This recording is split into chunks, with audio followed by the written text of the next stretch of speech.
Hello everyone, welcome to my channel, The Test Guy. Myself Rishabh Kumar Jha. I'm currently a second year MBBS student studying at Archika Medical College, Kolkata. और आज का जो हमारा topic होने वाला है वो है Why you should avoid mnemonics. This is for the NEET aspirants. Why you should avoid mnemonics. देखो इस वीडियो को छोड़ा रखते हैं, तो सीधा पॉइंट पे आते हैं. तो पहले हम जानते हैं कि हम नेमोनिक्स बनाते क्यों हैं. हम नेमोनिक्स इसीलिए बनाते हैं ताकि हम कोई भी इन्फॉर्मेशन जो है हमारे एनसीईआरटी में हुआ, हमारे नोट्स में हो, जो कि इम्पोर्टेंट है, तो उसको हम रिटेन कर सकें. उसके लिए हम नेमोनिक्स बना लेते हैं. नेमोनिक्स हम बनाते हैं, या तो वो सेंटेंस के फॉर्म में होता है, वर्ड्स के फॉर्म में होता है, गाने के फॉर्म में होता है, और फनी होता है, इंटरेस्टिंग भी होता है. पर पता है प्रॉब्लम कहाँ पर स्टार्ट होती है? जब हम नेमोनिक्स को कंपाइल करते जाते हैं, मतलब कुछ भी अगर याद नहीं हो रहा, कोई एग्जांपल हमें याद नहीं हो रहा, कोई कुछ पॉइंट्स हमें याद नहीं हो रहा, हम सब के लिए नेमोनिक्स बनाते जाते हैं, और वो नेमोनिक्स कंपाइल होता जाता है. और इससे होता क्या है कि इवेंचुअली नेमोनिक्स इतने हो जाते हैं कि नेमोनिक्स को याद रखने के लिए हमें एक और नेमोनिक्स बनाना पड़ता है. That's not good. हम डायरेक्ट समझने की कोशिश करते हैं कि जो नेमोनिक्स होता है वो डेंजरस कैसे साबित हो सकता है. तो देखो, हमने एक टॉपिक उठा लिया, जिम्नोस्पर्म. ठीक है, तो जिम्नोस्पर्म का जो एग्जांपल्स है, यू शुड नो कि examples are very important in NEET. हाँ, तो जिम्नोस्पर्म का एग्जांपल है, हमें वो याद रखना है, पर याद नहीं हो रहा, तो हम बनाते क्या है, नेमोनिक्स. तो नेमोनिक्स जो हो गया वो इस लाइक अ ब्रिज. ठीक है, तो ब्रिज को अब स्टेबल करने के लिए हमें पिलर्स लगाना होगा. तो 1 पिलर, 2 पिलर, 3 पिलर, ऐसे करके. तो जो पिलर होता है, पिलर्स आर एग्जाम्पल्स. एक पिलर एक एग्जाम्पल, दूसरा पिलर दूसरा एग्जाम्पल, ऐसे करके वो पिलर एग्जाम्पल हो गया. अब होता क्या है कि जब तुम घर में सवाल करने की कोशिश करते हो, तो वो पिलर मतलब वो नेमोनिक तुम्हें याद रहता है, तुम आसानी से कर सकते हो. पर एग्जाम हॉल में क्या होता है कि you are in mental pressure. अब जब हम स्ट्रेस में होते हैं तो हम अच्छे से थिंक नहीं कर पाते हैं, तो ऐसा हो सकता है, मतलब it is most likely that you are gonna forget any detail. For example, तुमने एक सेंटेंस बनाया होगा, Ram has a girlfriend, gymnosperm के लिए. और क्या हो सकता है कि तुम जो हैज़ है, HAS, उसका जो मीनिंग था, उसके जो एग्जाम्पल थे, तुम वो भूल गए. एक पिलर तुम्हारा ख़राब हो गया, और मोस्ट लाइकली ये हो सकता है कि तुम्हारे सारे पिलर टूट जाएंगे. अब मतलब एक तो याद नहीं आ रहा होगा क्या कि बाकी के जो नेमोनिक तुम्हें याद किए थे वो भी तुम भूलते जा रहे हो. और एग्ज़ाम में तुम ऐसे पैनिक कर जाते हो, तो जो आसान सा सवाल होता है, एग्जाम्पल बहुत आसान सवाल होता है, तो आसान सा सवाल होता है, तुम वो भी बिगाड़ सकते हो. इसीलिए नेमोनिक्स को हमें अवॉइड करना चाहिए. ठीक है, तो इससे हम यही समझते हैं कि जो नेमोनिक्स है वो एक ब्रिज की तरह है, और एक इन्फॉर्मेशन तुम अगर गलत कर लेते हो, भूल जाते हो, तो हो सकता है कि तुम सारे इन्फॉर्मेशन भूल जाओ. बस तुम्हें ऐसा भी हो सकता है, बस तुम्हें नेमोनिक्स याद रह जाए, उसका डेफिनेशन क्या था, उसका मीनिंग क्या था नेमोनिक्स का, वो तुम भूल जाओ. सारे सेंटेंस याद हो गए, सारे गाने याद हो गए, पर वो गाना बनाया किस लिए था वही याद नहीं है, तो वो दिक्कत हो सकती है. और अगर तुमने अच्छे से पढ़ाई की होती बिना नेमोनिक्स के, बस वो अपने दिमाग पे जोर करके इन्फॉर्मेशन को रिटेन करने की कोशिश की होती, तो हो सकता था कि तुम वो सवाल सॉल्व कर पाते. पर जस्ट बिकॉज तुमने नेमोनिक्स पे ध्यान दिया, नेमोनिक्स तुमने कलेक्ट किए कहीं और से, खुद भी बनाए, उस पर ध्यान दिया, और तुम इन्फॉर्मेशन भूल गए, और आता हुआ सवाल तुम गलत करके आ गए, and that is a very bad thing for your selection, a big red flag for your selection. So हम इससे क्या समझते हैं कि mnemonics is like a bridge. एक पिलर उसका गिरा तो सारे पिलर गिर सकते हैं, इसलिए अवॉइड नेमोनिक्स. सेकेंड क्या होता है कि जो नेमोनिक्स होता है, it decreases your flexibility. Flexibility in the sense कि देखो, अगर डायरेक्ट क्वेश्चन आ जाता है नीट में, कि मैच द फॉलोइंग है, ठीक है, 4 एग्जांपल यहाँ पर दिए हुए हैं एंजियोस्पर्म के, और या फिर मतलब 4 एग्जांपल दिए हैं तुम्हें, मतलब क्लास मैच करना है, फाइलम मैच करना है, कुछ भी करना है, वो डायरेक्ट क्वेश्चन हुआ. नेमोनिक्स तुम्हें याद है, तुम वो सॉल्व कर पाओगे इजीली. पर अगर हल्का सा ट्विस्ट कर दिया जाए क्वेश्चन को, और तुमने नेमोनिक्स याद किया, वो तुमने स्ट्रेट फॉर्मेट में याद किया, और थोड़ा सा और क्वेश्चन ट्विस्ट कर दिया जाए, तो हो सकता है तुम वो क्वेश्चन फिर भी सॉल्व कर लो, पर उसमें अब टाइम कंज्यूम होगा, because you only know the direct information. तुमने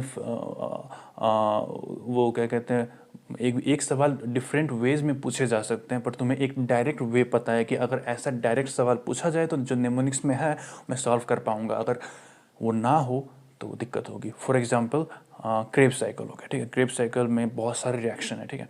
तो तुम ग्लाइकोलाइसिस से लेके क्रेब साइकिल ईटीसी सब कुछ याद कर लेते हो। ईटीसी ये सब ईटीसी मान तुम्हें पता हो ना, इलेक्ट्रॉन ट्रांसपोर्ट चेन, तो सब कुछ तुम याद कर लेते हो, उस टाइम पे तुम्हें याद हो जाता है। पर नीट में सवाल कैसे आते हैं?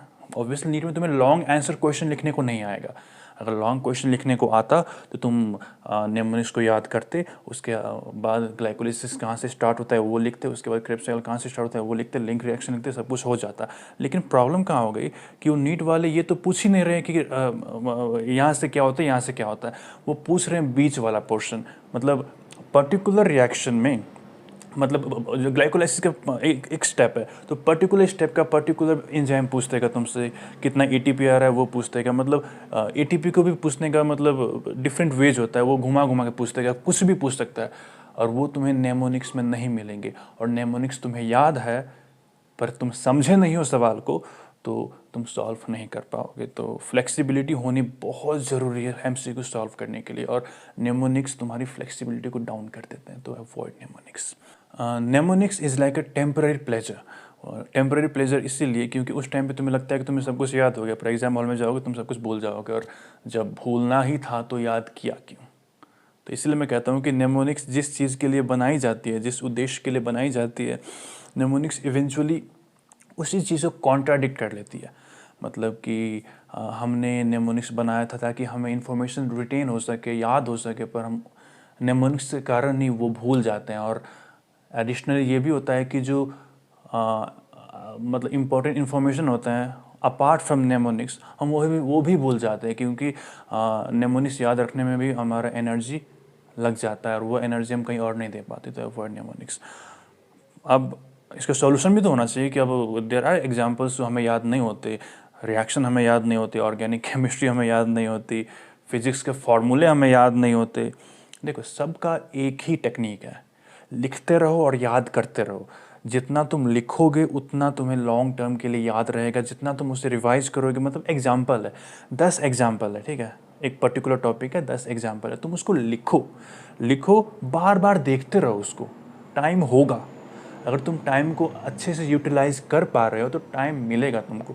तो देख, मतलब लिखते रहो, लिखते रहो, इवेंचुअली होगा क्या, जब एग्ज़ाम नज़दीक में आएगा तुम्हें सब कुछ याद रहेगा। और अगर याद ना भी हो सकता है कि कल एग्ज़ाम में तुम्हें आज देख रहे हो तो तुम्हें कुछ याद ही नहीं आ रहा, डोंट वरी, जब जब तुम क्वेश्चन पेपर देखोगे तुम्हें सब कुछ याद आ जाएगा। तो सॉल्यूशन क्या हुआ नेमोनिक्स का? तुम्हें लिख के याद करना है, बार बार याद करते रहना है, करते रहना है। तब तक उस पर प्रेशर डालनी है जब तक कि वो तुम्हारे दिमाग में घुस ना जाए, सेट ना हो जाए। क्योंकि देखो, इवेंचुअली तुम्हें चाहिए क्या? सिलेक्शन। सिलेक्शन के लिए हमें करना क्या होगा? पढ़ाई करनी होगी। पढ़ाई का कोई शॉर्ट फॉर्म नहीं है, शॉर्टकट नहीं होता, तुम्हें मेहनत करनी ही करनी है। तो मेहनत अच्छे वे में करो, अच्छे एक डायरेक्शन में करो, डिसिप्लिन के साथ करो, एक अच्छे तरीके से करो। पढ़ते सभी है, पढ़ो स्मार्टली। स्मार्टली का मतलब ये नहीं कि सारे नेमोनिक्स बना लिए तो अब तुम्हें क्या कहते हैं पैराग्राफ्स याद नहीं करने पड़े, बस एक ही सेंटेंस में तुम्हारा सब कुछ आ गया, वो बहुत डेंजरस है। तुम्हें पैराग्राफ पढ़ना होगा, नेमोनिक्स को अवॉइड करो। और हो सकता है कुछ ऐसे इन्फॉर्मेशन हो कि जो तुम्हें रिटेन हो ही नहीं रहा हो, चाहे जितना भी तुम कोशिश कर लो रिटेन नहीं हो रहा, तो उसके लिए नेमोनिक्स बना लो। नेमोनिक्स तब तक ही अच्छे हैं जब वो 2, 3, 4 नेमोनिक्स तुम्हारे पास हो, ठीक है, वो अच्छे हैं। अब 10, 15, 20 नेमोनिक्स बना लोगे तो तुम जो एक्चुअल जो मैटर करता है इन्फॉर्मेशन वो कैसे याद रखोगे? बस क्योंकि नेमोनिक्स से तुम बस नेमोनिक्स से क्या कहते हैं कि कुछ ही सवाल सॉल्व हो पाएंगे, पर मोस्टली तो तुम्हें कॉन्सेप्ट से सॉल्व होगा। तो फोकस करो कॉन्सेप्ट पे, ठीक है। और इसी के साथ मैं इस वीडियो को कंक्लूड करना चाहूँगा कि अवॉइड नेमोनिक्स, क्योंकि नेमोनिक्स एक ब्रिज की तरह है, एक पिलर टूटा तो वो टूट ही जाएगा, मतलब वो ध्वस्त हो जाएगा, कहते हैं ना संस्कृत में। दूसरा कि ये तुम्हारी फ्लेक्सिबिलिटी को लो करता है, डिक्रीज़ करता है। और इसका सॉल्यूशन क्या है कि एमसीक्यू प्रैक्टिस करो, और जो भी इन्फॉर्मेशन तुम्हें नेमोनिक के फॉर्म में चाहिए वो नेमोनिक्स में ना बना के तुम उसको लिखो, अच्छे से लिखो, याद करो, वो इवेंचुअली याद हो ही जाएगा। 1 साल बहुत enough, more than enough time होता है, अभी भी 6 महीने बाकी है। और इसी के साथ हम इस वीडियो को करते हैं समाप्त।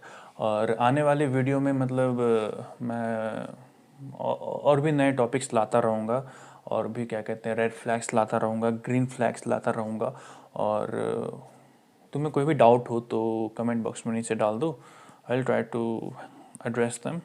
एंड इसी के साथ अगर तुम्हें ये वीडियो पसंद आया तो पढ़ाई करो भाई।